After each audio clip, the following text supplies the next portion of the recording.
বঞ্চিত নিষ্পেষিত উম্মতে মুহাম্মদ মশরিক ও মাগরিব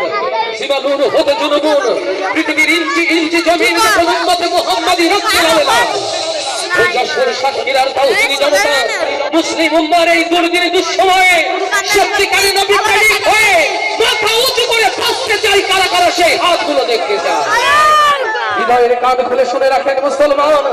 আজ সময় এসেছে নবীর ভালোবাসার পরীক্ষা দেওয়ার, আজ সময় এসেছে নবী প্রেমের পরীক্ষা দেওয়ার। যেমন করে হযরতে খাব্বাব নিজের শরীরকে ক্ষতবিক্ষত করে আমার রাসূলের ভালোবাসার পরীক্ষা দিয়েছিল। ও আমার ভাইরা, ৬৮,০০০ বর্গ মাইলের এই বাংলায় আমার রাসূলের প্রেমের পরীক্ষা দিতে গিয়ে যদি হযরতে খাব্বাবের ভাগ্য বরণ করতে হয়, ও বাংলার মুসলমান, তার জন্য প্রস্তুত